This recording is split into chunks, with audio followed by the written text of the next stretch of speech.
What's happening? What's happening? What's happening? Hey, y'all. It feels like it's been longer than a week. It feels longer than a week. Actually, it just kind of, I don't know. Is time moving fast? I don't know. Sometimes it feels like it is to me, sometimes not so much. But I did miss you guys. We're having this chance again to, meet up and talk a little bit. I hope you guys have been well. I hope that the week blessed you, that you got everything you needed, and we're just still here. We're pushing. Of course, I'm here because I want to share some thoughts, some things that have been happening with me, through me, around me, just, how life has been going. And yeah. And so I just kind of had some time reflecting, thinking. I kind of talked about, I think it was episode 7 just last week. I mentioned something about being still allows us time. One of the things that it allows us to do is to check inventory, check in with ourselves to see, what kind of things we possess, what things we have, how well we're utilizing the things that God has given us or entrusted us to keep watch of or even own for the time that we have it, and things of that sort.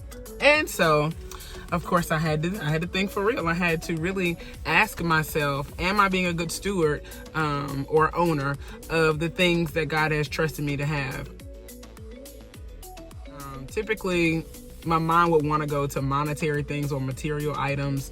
But this time, I kind of just went straight to my gifts, my talents, like my actual talents, things that I'm good at.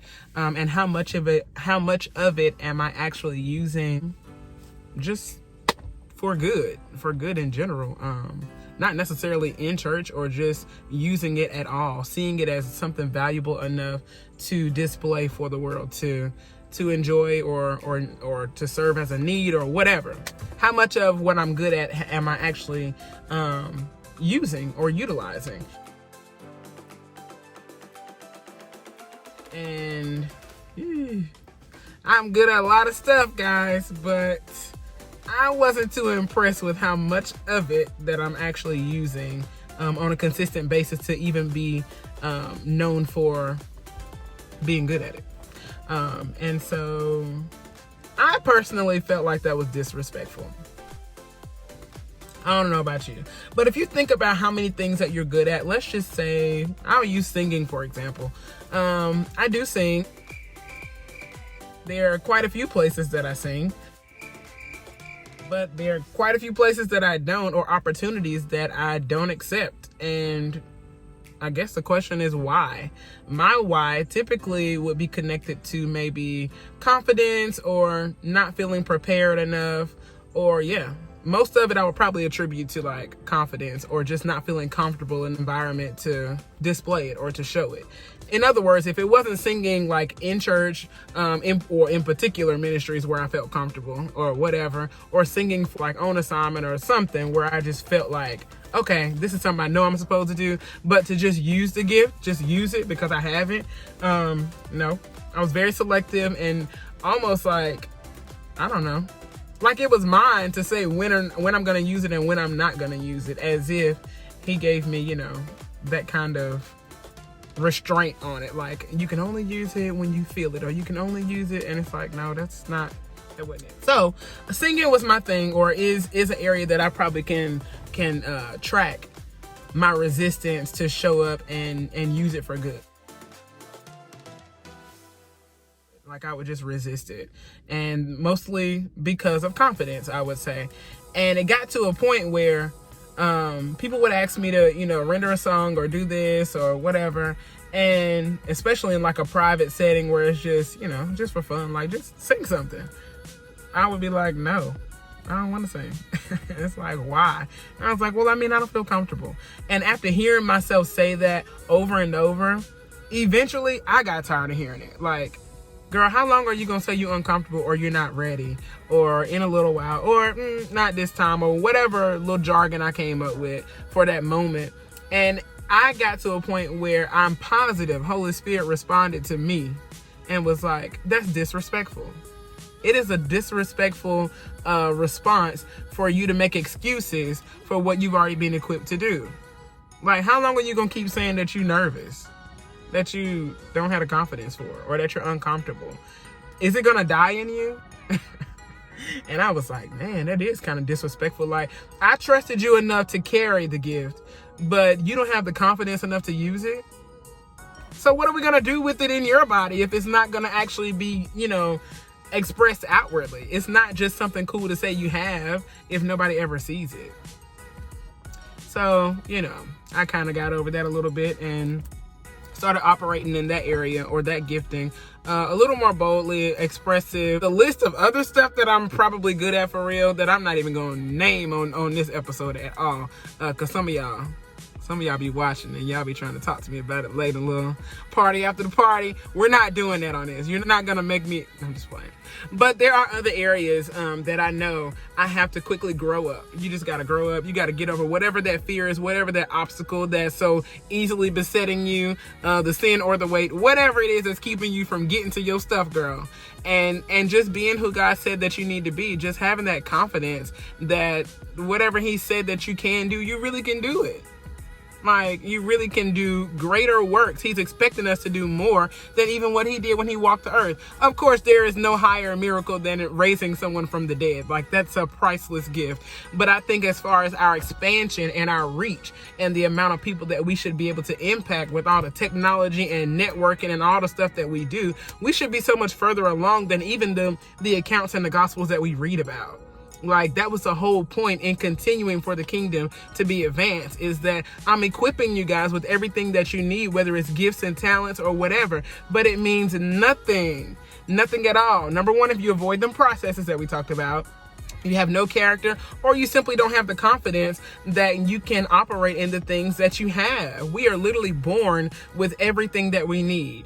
It's at certain times that these things will show up and sprout up and become useful for the time and space that we're in, or we can now handle it. But it ain't nothing new in me that I'll ever need to get from another place. It's there, whether it's awake or not, is what I do believe. And so with these talents, I just had to really check myself, like, okay, so what's up? How much of you is really going to show up before there's no more breath in your body? How much of you is really going to be exhausted and appreciated in the earth realm before you're not here anymore?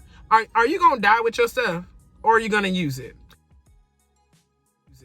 So it brought me to Matthew, I think it was 25, the parable talking about their owner. He was their owner, with the 3 servants or whatever. And of course it talks about talents. Now we know that talents doesn't really mean like talents that I'm speaking of, but talents in that context, I believe, is converted easiest to understand as a commodity, gold or silver. But the weight of it is easily compared to silver. So when they mention talent, it's not quite, what we're talking about, but it's equivalent as a parable to housing or holding on to something that you feel is yours and not just letting it go. Let it go. Let it go out, and it'll come back as much more valuable, or even additional. It'll be expanded and bigger and even more value if you'll just allow it to go. You can't just hold on to it.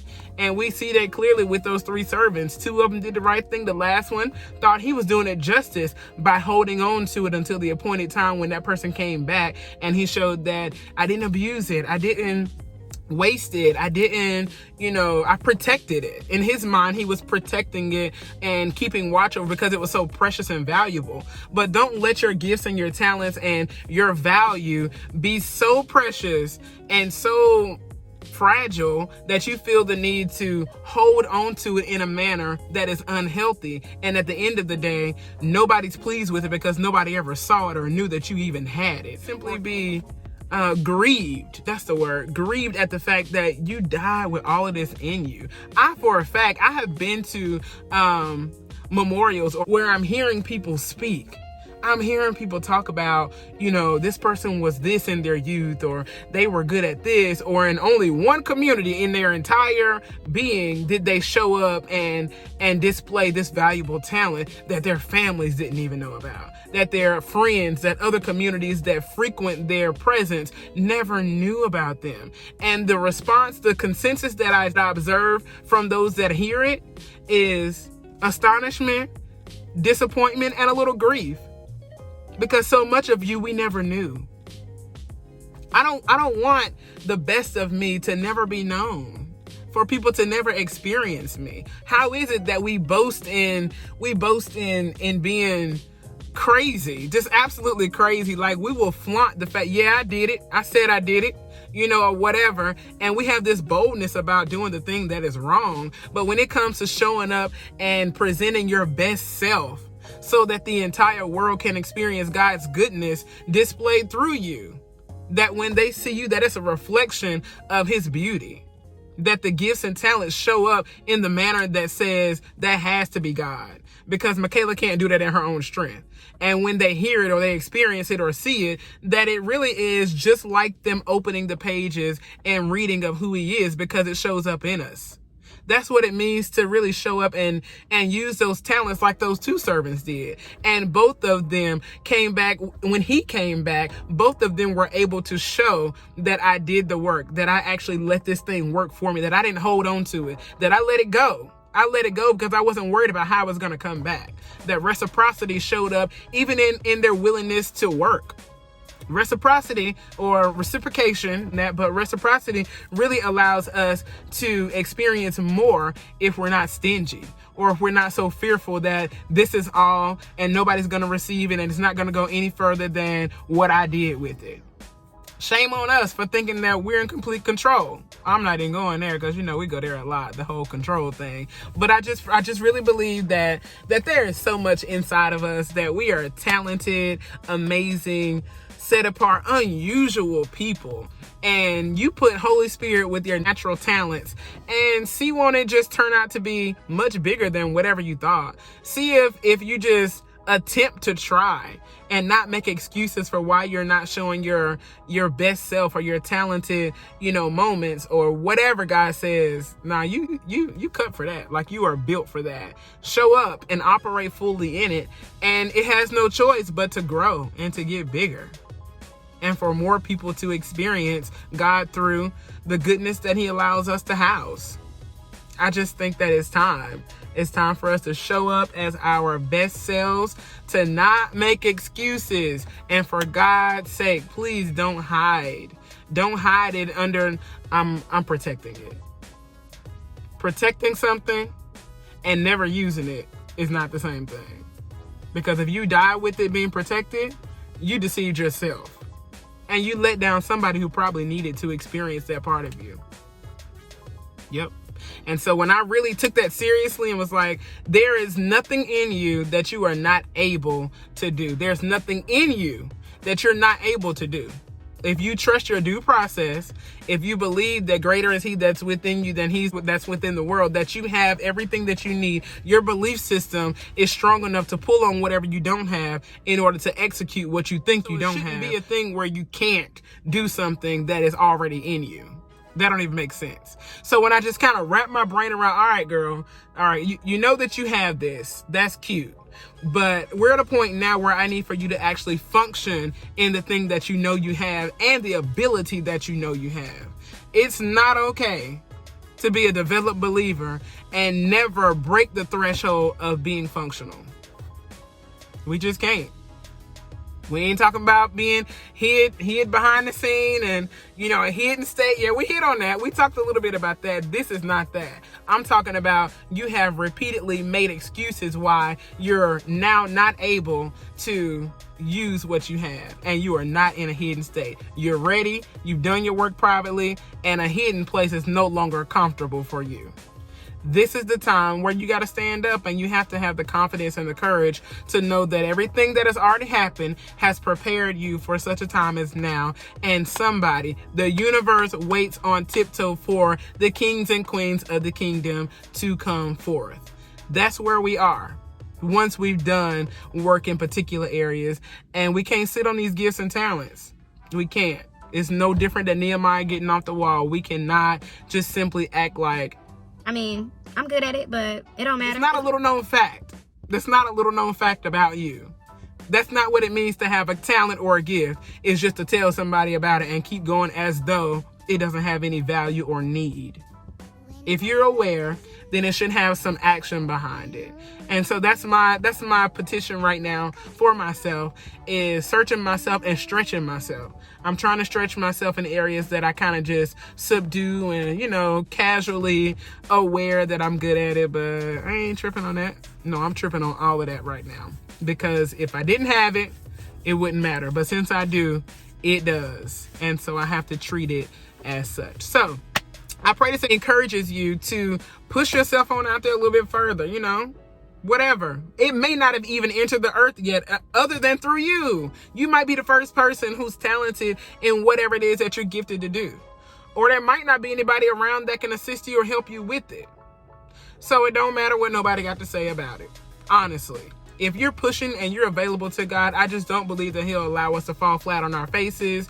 And if we're seeking his guidance and instruction every step of the way, because it is fearful to do something that's uncomfortable. I ain't come out talking like this or singing or whatever that I'm good at, teaching. I didn't just come out like that, but it was there. It was a part of me the whole way. And so when I relied on God to give me instruction, hey, I need some help with this. You said it's supposed to be a part of me, but I don't know how to do that. He will lead, guide, and direct every step of the way, because that's the heart's desire. And I want to be pleasing. So don't even psych yourself out or be fearful that it won't come to pass the way that you think it's going to show up. It's going to show up how I need to show up. And just let it be a one-on-one journey with God. Trust that whoever he puts in that path, if it's supposed to be helpful for you, will show up as such. And just know that your desire to please him is going to be what he wants to. And so the two of you walking hand in hand is going to be beautiful. And people will see the beauty in those talents that he's trusted us to share with the world. So fear not. Don't be afraid.